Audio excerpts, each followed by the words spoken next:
बातें करते हम खेतों की और उसके रखवाली की, बाग बगीचा फल फूलों और फसलों की हरियाली की। हम बीजों की बातें करते उत्तम जल संसाधन की, हम तकनीकी बातें करते फसलों के उत्पादन की।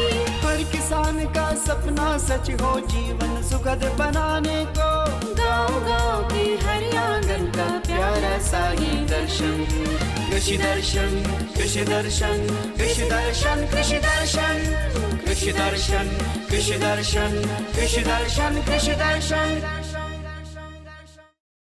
कितना भी डिजिटल हो जाए हिंदुस्तान, लेकिन देश की शान है देश का किसान। नमस्कार, स्वागत है आपके अपने कार्यक्रम कृषि दर्शन में, जहां पे आपकी हर दिन मुलाकात होती है जाने माने विशेषज्ञों से, नई नई जानकारियों से आप रूबरू होते हैं। कार्यक्रम की शुरुआत हो चुकी है। आइए सबसे पहले देखते हैं कृषि समाचार। नमस्कार, कृषि समाचार में आपका स्वागत है। मैं हूं मृदुला। आइए देखते हैं आज कृषि समाचार में क्या है खास। किसानों से सरकार 8 लाख टन खरीदेगी धान। मछली पालन किए जाने वाले तालाबों में ऑनलाइन होगी मॉनिटरिंग। राजमा की खेती के लिए अनुशंसित प्रभेद में लगाएं PDR 14। अब समाचार विस्तार से। राज्य सरकार किसानों से 8 लाख मीट्रिक टन धान की खरीद का लक्ष्य तय किया है। धान के उत्पादन में पिछले 3 वर्षों से लगातार हो रही वृद्धि को लेकर सरकार की ओर से लक्ष्य बढ़ाया गया है।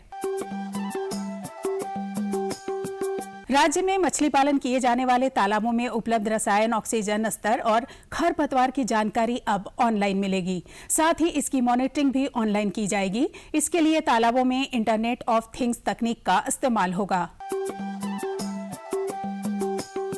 किसान भाई, यदि आप मिट्टी जांच कराना चाहते हैं तो प्रत्येक जिले में स्थित कृषि विज्ञान केंद्र में मिट्टी जांच करा सकते हैं। इसके साथ ही PPD मोड में प्रत्येक जिले में लैब बने हैं जहां मिट्टी जांच कराया जा सकता है। किसान भाइयों का जहां तक प्रश्न है कि मिट्टी जांच कहां करानी चाहिए, तो मिट्टी जांच कराने के लिए हर एक ज़िले में कृषि विज्ञान केंद्र पूरे देश में अवस्थित है। हमारे झारखंड में भी 24 कृषि विज्ञान केंद्र हैं, वहाँ पे जांच करा सकते हैं। एक कृषि विश्वविद्यालय है, बिरसा कृषि विश्वविद्यालय, वहाँ पे जांच करा सकते हैं। साथ में ही बहुत सारे PPP मोड में प्रखंड स्तर पे भी, पंचायत स्तर पे भी और जिला स्तर पे भी लैब बने हुए हैं, उनसे करा सकते हैं। बहुत सारे कृषक मित्रों को दिया गया है मिनी स्वाल लैब, उनके द्वारा भी जांच करा सकते हैं। राजमा की खेती से अधिकाधिक उत्पादन लेने के लिए 60 किलोग्राम बीज प्रति हेक्टेयर लगाएं। कतार से कतार की दूरी 30 सेंटीमीटर और बीज से बीज की दूरी 15 सेंटीमीटर रखें। बेहतर उत्पादन के लिए अनुशंसित प्रभेद में PDR 14 लगाएं। राजमा की खेती के लिए 2 से 3 बार देशी हल से खेत की अच्छी तरह जुताई करके पाटा चला दें। राजमा की खेती में पानी का जमाव नहीं होना चाहिए। बुआई से पहले बीज को राइजोबियम कल्चर से उपचारित जरूर करें। किसान भाई, टांड जमीन में फसल की निगरानी के लिए पेगहो नामक कृषि यंत्र का प्रयोग कर सकते हैं। इसकी कार्य क्षमता 18 से 20 डेसिबल प्रतिदिन है।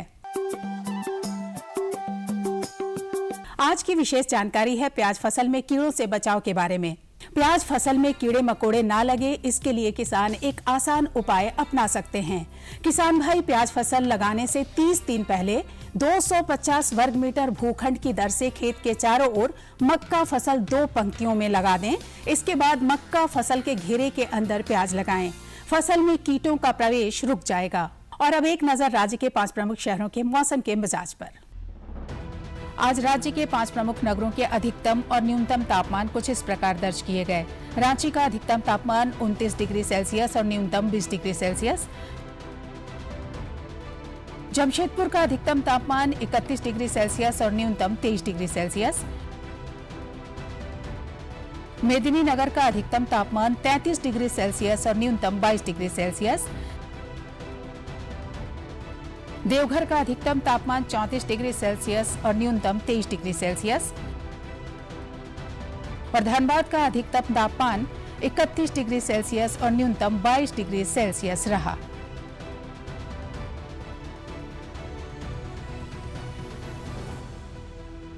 कृषि समाचार में आज इतना ही। अगले दिन अगले अंक में फिर मुलाकात होगी कुछ ताजा तरीन खबरों के साथ। तब तक के लिए दीजिए इजाजत। नमस्कार, जोहार। आज हम बात करेंगे किसान भाइयों सब्जियों के बारे में। जी हाँ, जब हमारे किसान भाई अपने खेतों में सब्जियां लगाते हैं तो लगाने के साथ साथ जब तक उसकी भंडारण नहीं हो जाती है तब तक हमारे किसान भाइयों को जिम्मेवारी होती है। हमारे किसान भाई तोड़ाई उपरांत सब्जियों की वैज्ञानिक तरीके से पैकेजिंग किस प्रकार करें जिससे हमारे किसानों को अधिक से अधिक मुनाफा मिल सके। जानने के लिए आइए सीधे चलते हैं विशेषज्ञ के पास। ऐसे किसान भाई जो पूरे साल काफ़ी मेहनत से सब्जियां उगाते हैं, अनाज उगाते हैं, उनको जो एक अच्छा फ़ायदा मुनाफा होना चाहिए वो तब कम हो जाता है जब हम तुराई और पैकेजिंग पर कम ध्यान देते हैं। किस तरह से आप अपने तुराई और पैकेजिंग करने में और ग्रेडिंग करने में आप थोड़ा सा ध्यान देंगे तो आपको अच्छा मुनाफा हो सकता है। इस पर विशेष जानकारी देने के लिए हमारे साथ मौजूद हैं डॉक्टर गरिमा मिश्रा जी। जैसा कि हमारा विषय है कि जो तुराई है और ग्रेडिंग और पैकेजिंग है, वैज्ञानिक तरीका क्या है वो हमारे किसान भाइयों को बताएं। हम सबसे पहले तुड़ाई पे बात करते हैं। कोई भी फसल हो, चाहे सब्जी हो या अनाज की फसल हो, अगर तुड़ाई, ग्रेडिंग और पैकेजिंग तीनों स्टेजेस में अगर हम ध्यान देते हैं या उसको वैज्ञानिक विधि से करते हैं तो जो किसान भाइयों को नुकसान होता है वो हम कम कर सकते हैं और इस नुकसान को हम मुनाफे में इसको बदल सकते हैं। तो हम तुड़ाई की बात करें, जैसे अनाज की तुड़ाई की बात करते हैं सबसे पहले। तो अनाज का जब भी हमें कटाई करना होता है तो परिपक्व होने के बाद ही जो है उसका कटाई करना चाहिए। इसके साथ ही अगर हम सब्जियों की बात करें तो सब्जियों की तुड़ाई के लिए सबसे जो उपयुक्त समय होता है वो सुबह का समय होता है, या फिर किसान भाइयों को सब्जियां ज़्यादा मात्रा में दूर लेके जाना है तो सायंकाल का समय जो होता है वो सबसे सही होता है। साथ ही कई बार हम सब्जियों की जब तुड़ाई करते हैं तो हमारे मतलब फिंगर्स में या बोलिए हाथ में जो है बहुत एलर्जीज़ हो जाती हैं या बोलिए कि नुकसान हो जाता है स्किन को हमारे। तो इसके लिए बहुत सारे बोलते हैं यंत्र हैं या बोलिए कि इक्विपमेंट्स हैं जिसका प्रयोग करके जो है हम अपने हाथ की इंजरीज़ या फिर जहाँ पे कट जा रहा है, खुजली होने लग रहा है, इसको हम कम कर सकते हैं। जैसे अब हम भिंडी की बात करें तो भिंडी को हम हाथ से तोड़ेंगे आप तो आपके फिंगर्स में जो है बहुत जोर पड़ेगा या फिर हाथ में खुजली होने लगेगा या फिर कट भी सकता है। तो इसके लिए ओकरा प्लकर आता है, अगर आप उसके मदद से जो है भिंडी काटते हैं या बैगन काटते हैं या और भी कई प्रकार की सब्जियां उससे काटा जा सकता है तो आपका कम समय में ज़्यादा से ज़्यादा आप सब्जियां काट सकते हैं और अपना जो है कम समय में ज़्यादा सब्जियां कटेंगे तो वैसे किसान भाइयों को मुनाफा होगा। अब जब ग्रेडिंग एक तो शब्द इंग्लिश का होता है, क्या ग्रेडिंग है और हमारे किसान भाई अपने सब्जियों को तुराई के बाद ग्रेडिंग किस तरह से कर सकते हैं, इस पर हमारे किसान भाई को जानकारी दे दें। जी हाँ, ये बहुत ही महत्वपूर्ण चरण होता है ग्रेडिंग करना, क्योंकि अगर हमने ग्रेडिंग नहीं किया तो जैसे हमने सब्जियां को तुड़ाई किया तो बहुत सारी सब्जियां होती हैं ना जो टूट जाती हैं या मतलब कि इंजर्ड हो जाती हैं जिनको बोलें। तो अगर हम अच्छी सब्जियों के साथ कटी हुई सब्जियां या किसी में कीड़े लगे हैं या बीमार सब्जियां रखेंगे तो वो सारी सब्जियों को ख़राब कर देंगी। इसलिए ये जो ग्रेडिंग वाला चरण है ये बहुत इंपॉर्टेंट हो जाता है। तो इसमें जो है कई क्लासेस में डिवाइड किया जाता है। फर्स्ट क्लास में जिनको बोलते हैं कि बड़े साइज़ वाली सब्जियां या अच्छी गुणवत्ता वाली, उसके बाद मीडियम हो गया तो उसे थोड़ा कम साइज़ वाली सब्जियां कर लिया, फिर स्मॉल हो गया, उसके बाद लास्ट में जो कटी फटी टूटी हुई सब्जियां होती हैं, जो नुकसान वाली सब्जियां होती हैं, उनको हम एक साइड में कर लेते हैं। तो जिन सब्जियों जैसे जो सब्जियां आलू हम खुदाई कर रहे हैं, आलू कट गया है तो उसको हम एक साइड में कर लेंगे। अगर हम सही आलू के साथ रखेंगे तो बाकी आलू को ख़राब कर देगा, उसमें जो है बहुत सारे एंजाइमेटिक रिएक्शंस होने लगते हैं। तो अब जैसे कटी हुई सब्जियां हैं उसको हम पहले यूज कर लेंगे और जो अच्छी सब्जियां हैं उनको हम मार्केटिंग के लिए भेज सकते हैं। तो इस तरीके से अगर हम सारी सब्जियों का ग्रेडिंग करते हैं, जहाँ पे बहुत बड़े स्केल पे ये सारी चीज़ें की जाती हैं सब्जियों का व्यापार, वहाँ पे उन लोगों के पास मशीन भी होता है ग्रेडिंग करने के लिए। लेकिन जो हमारे किसान भाई हैं जो छोटे स्तर पे कर रहे हैं तो उनको हाथ से कर सकते हैं कि सब्जियों की ग्रेडिंग करने से बहुत सारे जो नुकसान होने वाला होता है उसको बचा सकते हैं। जी, अब हम चलते हैं, हमारा जो अगला सवाल है कि पैकेजिंग किस तरह से कर सकते हैं हमारे किसान भाई, और क्योंकि दूर भेजना होता है तो पैकेजिंग काफ़ी आवश्यक होता है। जैसा कि मैम आपने पूछा, सब्जियों का हमने ग्रेडिंग बताया, लेकिन उसके साथ साथ एक और भी महत्वपूर्ण बिंदु है कि अनाज, किसान भाई जो भी अनाज की खेती कर रहे हैं उसका भी ग्रेडिंग भी बहुत इंपॉर्टेंट हो जाता है। तो बहुत सारे इक्विपमेंट या बोलते हैं उपकरण आते हैं जो ग्रेडिंग खुद करते हैं, लेकिन जहाँ पर नहीं मौजूद हैं वहाँ पर गांव की महिलाएं खुद ही वो सूप और छलनी से उसको छान कर जो है ग्रेडिंग करती हैं। छोटे या बेकार वाले जो है एक साइड में कर देती हैं और अच्छी क्वालिटी वालों को अनाज को अलग कर लेती हैं। इससे क्या होता है, किसानों को उसका अच्छा दाम मिल जाता है। और अब हम बात करते हैं पैकेजिंग की। तो सबसे पहले अगर हम अनाजों की पैकेजिंग के बारे में बात करें या भंडारण की बात करें तो जैसे तुरंत तो हमें बेचना नहीं होता, या हम तुरंत कई बार किसान भाई बेच भी देते हैं, उसके पहले हमें भंडार गृह में उसका भंडारण करना होता है। तो जो भी भंडार गृह है उसको पहले हम ऐसा मतलब होना चाहिए कि वहाँ पे कोई कीड़े मकोड़े ना हो, कोई कीट वहाँ पे नुकसान ना पहुँचाएं, और खुला कमरा नहीं होना चाहिए, क्लोज्ड कमरा होना चाहिए। अगर बोरी में हम अनाज का भंडारण कर रहे हैं तो एकदम ज़मीन से सटाकर नहीं करना चाहिए, लगभग 1 फीट ऊंचाई पे करना चाहिए, और दीवार से भी सटाकर नहीं करना चाहिए।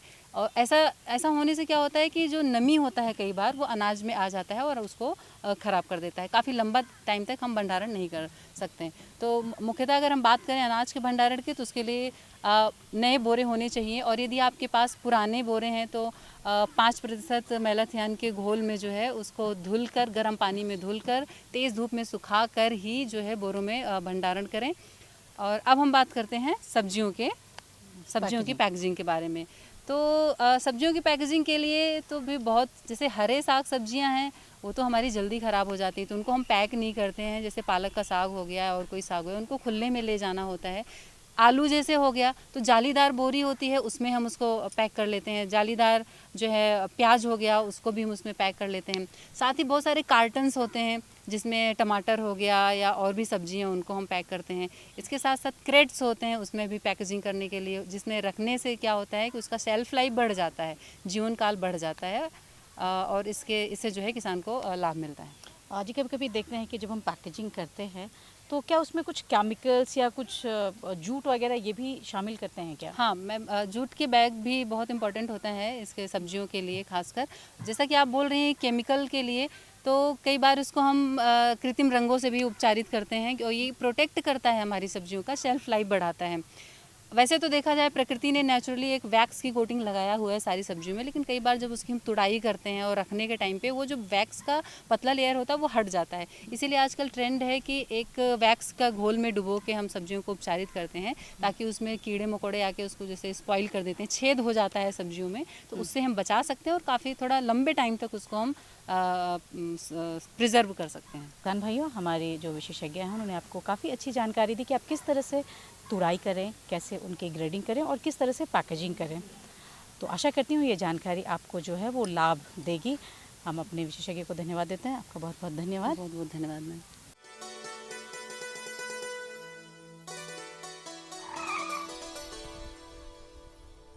एक लीटर में 90 किलोमीटर का माइलेज है। वाह भैया, पेट्रोल तो बचा रहे हो, लेकिन पानी के बारे में क्या सोचा है? अरे सामू, पानी के पैसे से ही तो गाड़ी खरीदी है। क्या पानी के पैसे से? हाँ, सूक्ष्म सिंचाई अपनाकर मैंने पानी बचाया। इस विधि से सिंचाई करने से 75 से 85% तक जल की उपभोग क्षमता बढ़ गई, जिससे सिंचाई करने पर 30 से 50% तक सिंचाई जल की बचत हुई। तो क्या हम भी इसका लाभ उठा सकते हैं? राज्य के सभी किसान इसका लाभ उठा सकते हैं 90% अनुदान के साथ, और साथ में बैंक ऋण की सुविधा भी उपलब्ध है। तब तो हमारे खेतों में आएगी हरियाली और हमारे जीवन में आएगी खुशहाली। किसान भाइयों, आज हम बात करेंगे सामूहिक पशुपालन से लाभ, और इस विषय पर जानकारी देने के लिए आज हमारे साथ है बिरसा एग्रीकल्चर यूनिवर्सिटी के विशेषज्ञ डॉक्टर पंकज सेठ। डॉक्टर साहब, जैसा कि हम देखते हैं कि पशुपालन जो हम लोग करते हैं तो कभी हम अकेले करते हैं और कभी सामूहिक में करते हैं, तो आप हमारे किसान भाइयों को बताएं कि सामूहिक पशुपालन से क्या उनको लाभ मिलती है और कैसे इनको सुचारू ढंग से किया जा सकता है। किसान भाई, जैसा आप सभी जानते हैं कि ग्रामीण अर्थव्यवस्था में पशुपालन एक अतिरिक्त आय का स्रोत है, और आप जैसा जान रहे हैं कि अधिकतर पूरे भारतवर्ष में और झारखंड प्रदेश में भी जितने भी पशुपालक हैं असंगठित हैं, संगठित नहीं है। बहुत ही कम संख्या में संगठित पशुपालन करते हैं। इधर सरकार का नज़र इस क्षेत्र में, पशुपालक के क्षेत्र में पड़ा है, और कुछ सामूहिक पशुपालन करने की ओर योजना बनाई है। अगर सामूहिक पशुपालन करते हैं तो जानवर और पशुओं के साथ में पशुपालक को दोनों ही हितकारी लाभ होता है। अगर पशुधन की बात करें तो पशुधन में पशुओं जो है झुंड में और समूह में रहना पसंद करते हैं। वो झुंड में रह के भावनात्मक रूप से जुड़ते हैं और एक सुरक्षित माहौल का उसमें अनुभव होता है, और उसके साथ ही उसमें जो एक सुरक्षित माहौल का तो है ही, लेकिन उसका जो खान पान है, रहन सहन है, उसका जो दिनचर्या है बहुत ही सामान्य होता है। लेकिन अगर अलग थलग जो पशु होता है वो देखेंगे कि सुस्त हो जाता है, बहुत ज़्यादा एक्टिव नहीं हो पाता है, और वो बहुत स्कैटर्ड, मतलब बहुत बदलाव वो महसूस कर पाता है, वो बेचैन रहता है। उसी तरह से अगर समूह में अगर पशुपालन कर रहे हैं तो जैसे कि भेड़ का अगर हम लोग देखें सामूहिक रूप से करते हैं, और आजकल दुधारू पशुओं को भी सामूहिक रूप से करते हैं, तो अगर चारा का जो उत्पादन है, चाहे चरागाह है, उसमें बहुत ही कम प्रभाव पड़ता है। जैसा अगर एक चरागाह में अगर चराया जाए और दूसरे में शिफ्ट किया जाए तो जो पहला चरागाह है उसमें फिर से घास का पुनर्जन्म हो जाता है, तो एक चारा का उत्पादन आसानी से हो जाता है। उसी तरह से अगर हम लोग पशुपालक को देखें जो सामूहिक रूप से कर रहे हैं और संगठित होकर कर रहे हैं, उसको अनेक लाभ है। जैसे कि तकनीकी हस्तांतरण में जो भी पशुपालन के क्षेत्र में तकनीकी नई तकनीकी आती है, उसका हस्तांतरण किसान से किसान तक आसानी से हो पाता है। दूसरा कि उसका जो ये सामाजिक रोल है, जो पार्टिसिपेशन है पशुपालकों के बीच में, बहुत आसानी से हो पाता है और बहुत बढ़ चढ़ के हिस्सा उसमें वो ले पाता है। तीसरा है कि जो संसाधन है, जो पशुपालक संसाधन के कमी से त्रस्त होते हैं, चाहे उसका अभाव होता है, अगर सामूहिक रूप से पशुपालन करते तो संसाधन का अभाव जो डेली इनपुट है, जैसे खाना है, दाना है, आहार है, चाहे जो उसका राशन पानी, चाहे शेड बनाने का है, जो भी मतलब इनपुट्स है, उसको आसानी से वो संसाधन का उपयोग कर लेता है। उसके साथ ही जो वित्तीय सहायता है, सामूहिक रूप से अगर वो पशुपालन कर रहे हैं तो वित्तीय सहायता भी बहुत आसानी से मिल पाता है। तो और उसके अलावा जो सरकार अभी जो ध्यान दे रही है सामूहिक पशुपालन की ओर, तो अगर सामूहिक पशुपालन कर रहे तो देख रहे हैं झारखंड सरकार भी गौशाला और ये पशुओं के लिए हॉस्टल का निर्माण करा रही है, सामूहिक शेड का निर्माण करा रही है, जिसमें चरागाह का भी उपलब्ध है और दुधारू पशुओं के लिए अलग अलग आवास का व्यवस्था कर रही है। और सामूहिक पशुपालन से जो उत्पन्न गोबर है उसका बहु उपयोग किया जा रहा है, जैसे कि नाडेप खाद का प्रयोग किया जा रहा है, वर्मी कंपोस्ट बनाया जा रहा है। और सामूहिक पशुपालन के दौरान जो उत्पादित गोबर है उससे बायोगैस का निर्माण किया जा रहा है, जिससे कि ग्रामीण क्षेत्रों में जो बिजली की आवश्यकता है, चाहे जो घरेलू गैस का उपयोग की आवश्यकता, बहुत आसानी से हो पाता है। साथ ही नस्ल सुधार का जो प्रोग्राम है, जो कार्यक्रम है, सामूहिक पशुपालन से बहुत आसानी से किया जाता है। जैसे कि एक समय में दुधारू पशुओं को कृत्रिम गर्भाधान किया जा सकता है और साथ ही उसका जो आहार है, संतुलित आहार बहुत ही आसानी से दिया जा सकता है। चरागाह का जो उपयोग है चारा उत्पादन के लिए बहुत आसानी से किया जाता है सामूहिक पशुपालन से। इसके अलावा अगर सामूहिक पशुपालन का हम लोग देखें तो किसान को अनेक लाभ है, जैसे कि उसका जो कैपेसिटी बिल्डिंग है, वो कौशल विकास चाहे उद्यमिता विकास जो है एक दूसरे से आसानी से कर लेते हैं। उसके साथ ही जो मार्केट लिंकेज है, मार्केटिंग बहुत आसानी से सामूहिक पशुपालन से हो पाता है। अगर एकला पशुपालक है, जैसे अगर वो 5 गाय रखा है तो अगर वो दूध का उत्पादन अच्छा कर लेता है लेकिन स्वयं बहुत सारा काम नहीं कर पाता है तो मार्केटिंग में उसको दिक्कत होने लगता है। साथ ही उसका जो अगर सामूहिक रूप से पशुपालन कर रहे हैं तो अपने अनुसार जो नवान्वेषण चाहे इनोवेशन करते हैं उसका भी बहुत अधिक चांस हो जाता है। सरकार के पास अपने बातों को रखने के लिए बहुत अच्छा तरीके से लोग सामूहिक रूप से रख पाते हैं, क्योंकि लोग संगठित रूप से काम करते हैं।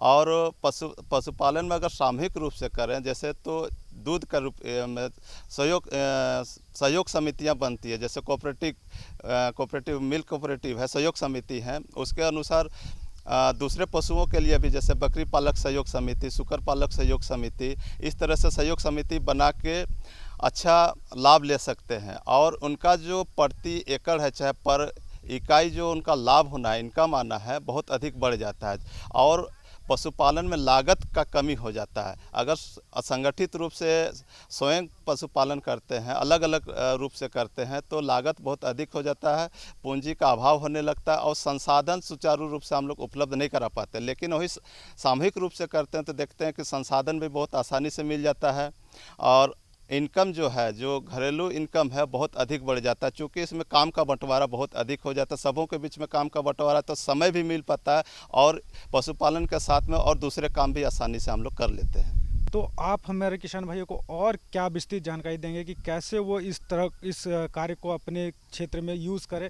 और अधिक से अधिक बेहतर रूप में कर सकें? आज किसान भाई, जैसा कि आप लोग जान रहे हैं कि अभी पूरा विश्व ही एक गाँव की तरह हो गया है और आज गांव के लोग भी शहर की ओर मुखातिब हुए हैं और विश्व के सभी अन्य जगहों पर भी मुखातिब हो चुके हैं। तो ऐसे में पशुपालन के क्षेत्र में जो पशुपालक हैं उनको संगठित रूप से काम करना चाहिए और संगठित रूप से काम करने से कौशल और उद्यमिता विकास आसानी से हो पाता है। नई नई जो पशुपालन के क्षेत्र में तकनीकी आती है उसका प्रचार प्रसार बहुत आसानी से हो पाता है और किसान से किसान जो तकनीकी का आदान प्रदान होता है जिससे किसान अधिक लाभ लेते हैं वो बहुत ही अच्छे तरीके और सुचारू रूप से हो पाता है। जैसे कि अगर हम लोग वैज्ञानिक तरीके से करते तो उतना अधिक पहुंच नहीं हो पाता, लेकिन किसान से किसान ग्रामीण परिवेश में बहुत अच्छा से हो जाता है। सबसे बड़ी बात है कि मार्केटिंग का जो बाज़ार व्यवस्था है, बाज़ार प्रबंधन है, ये बहुत आसानी से हो पाता है सामूहिक पशुपालन से, जिससे कि आमदनी में बढ़ोतरी दिन प्रतिदिन होता है और साथ में हम लोग का जो मूल्य संवर्धन है, जैसे दूध से अनेक उत्पाद बनते हैं, मांस से अनेक उत्पाद बनते हैं, तो उसका हम लोग मूल्य संवर्धन की ओर बढ़ सकते हैं और उसका वैल्यू एडिशन करके दूसरे जो विदेशी मुद्रा को हम अर्जित कर सकते हैं। डॉक्टर साहब, आप हमारे इस कार्यक्रम में और इतनी अच्छी जानकारी दी, इसके लिए आपका बहुत बहुत धन्यवाद। बहुत बहुत धन्यवाद। नमस्कार। तो ये थी हमारी आज की जानकारी। हमारी जानकारी आपको कैसी लगी, आप हमें हमारे इस पते पर लिख सकते हैं। हमारा पता है कार्यक्रम कृषि दर्शन, कृषि प्रकोष्ठ द्वारा केंद्र निदेशक, दूरदर्शन केंद्र, रातू रोड, रांची। पिन संख्या है 834001 और फेसबुक, ट्विटर और यूट्यूब के माध्यम से भी आप हमारे इस कार्यक्रम से जुड़ सकते हैं। तो अब हमें और हमारी पूरी टीम को यहीं पे दीजिए इजाज़त। नमस्कार, जोहार।